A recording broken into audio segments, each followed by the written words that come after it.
आज राकेश को घर आने में काफ़ी देर हो गई थी। रोज़ तो टाइम पर आ जाते थे, लेकिन आज पता नहीं क्यों इतना लेट हो गए। ऐसा सोचते सोचते रेखा को पता नहीं कब नींद आ गई और कुछ देर बाद राकेश ने दरवाज़ा खटखटाया तो मैंने दरवाज़ा खोला। दरवाज़ा खोलते ही राकेश घर के अंदर दाखिल हो गए, लेकिन उसने रेखा से कोई बात नहीं की और राकेश के तेवर काफ़ी गर्म दिख रहे थे। रेखा देखते ही समझ गई कि ज़रूर कोई बात हुई है जिसकी वजह से वह गुस्सा है। वह घर के अंदर आते ही रेखा की बेटी नीलम के कमरे में चले गए और रेखा पर ज़ोर ज़ोर से चिल्लाने लगे कि नीलम इतनी रात को कहाँ गई है। रेखा ने कहा, यहीं घर पर ही कहीं पर होगी, आप मुझ पर ऐसे क्यों चिल्ला रहे हैं। फिर वह घर में और घर के बाहर गली में ढूंढने लगे। नीलम बाथरूम गई हुई थी। वह बाथरूम से बाहर निकली। नीलम को देखते ही राकेश का गुस्सा 7वें आसमान पर पहुंच गया। नीलम का हाथ पकड़कर उसको दूसरे कमरे में ले गया।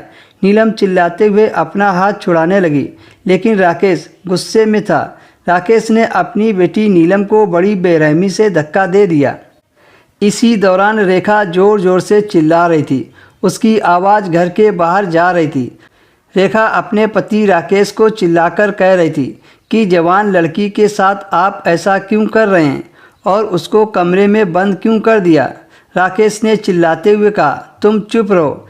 जिस चीज़ के बारे में तुम जानती नहीं हो उसके बारे में बीच में मत बोलो। खबरदार, जो तूने आज के बाद घर से बाहर निकलने दिया मेरी इजाज़त के बिना, ये इस कमरे से बाहर नहीं निकलेगी। आज के बाद ये इसी कमरे में बंद रहेगी, ना ये बाहर जाएगी, ना इससे कोई मिलेगा।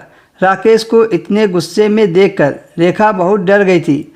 अब तो रेखा को शक हो रहा था कि नीलम राकेश की सगी बेटी भी है या नहीं। दरअसल रेखा नीलम की सौतेली माँ थी। उसके पिता ने रेखा से दूसरी शादी की थी। नीलम की पहली माँ मर गई थी, जबकि नीलम अपनी माँ को याद करके बहुत रोती थी। रेखा ने उसे अपना प्यार देने के लिए बहुत कोशिश की, लेकिन लाख कोशिश के बाद भी नीलम रेखा से घुल मिल नहीं सकी। वह तो थी रेखा की सौतन की बेटी, उससे मेरा क्या मुकाबला। नीलम को कमरे में बंद देखकर रेखा का दम घुटने लगा था।